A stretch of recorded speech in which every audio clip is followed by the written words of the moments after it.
Hey everyone, Safi here. Just a quick message I wanted to put out about business ownership. It's no time like the present if you're looking to go into business for yourself, and just want to go over a couple of best practices regarding business ownership. So you really want to research your market, figure out what it is that you want to do. Is there a market for it? Are you going to have a virtual business? Or are you going to be an in-person storefront? Those are things to determine ahead of time. Determine what type of budget you may need, if you're going to need financing or if you're going to just do word of mouth advertising. You want to definitely plan ahead for those things.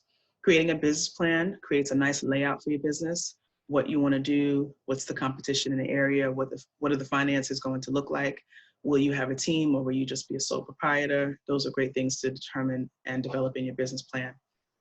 You want to also understand the licensing requirements that may be needed for your specific business or your specific town or county.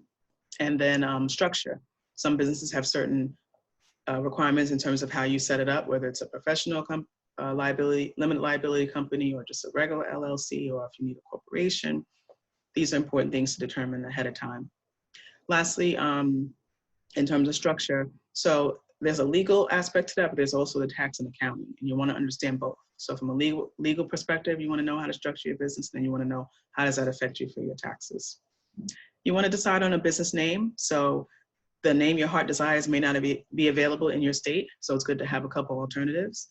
Before you start using a business name on any websites or business cards or anywhere, you really should either have a DBA, doing business as certificate, to use that name, or wait till you have your name officially registered, because you may brand yourself under one name and it may not be available.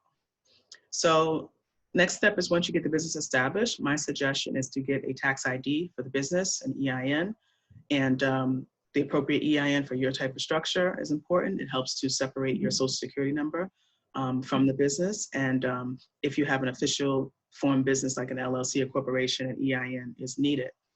Also, to open a bank account, you're gonna need an EIN, a business bank account. And so I would suggest to go ahead and get that set up as soon as you can. Next step is get the bank account set up so you can completely separate your business from personal. That's really vital, especially if you have an LLC or corporation.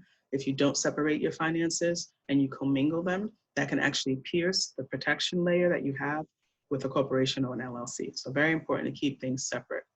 And insurance, even though you may have an entity or you may not, if you just do a DBA, your business may need some liability insurance depending on your industry, so that you can still protect your business and protect your personal assets if you don't have an official company. So liability insurance. And then lastly, business credit. There's a difference between having credit in your personal name and credit in your business name. And it's great to start that history from the beginning. So those are my best practices for getting your business up and running. If you want to set up a consult to discuss that in more detail, feel free to hop on my calendar link and let's do that. If you're looking to invest in a business with your tax refund, great idea, instead of just spending it. So let's talk more about business ownership, find out what's right for you, and we'd love to help you. Have a great day. Bye-bye.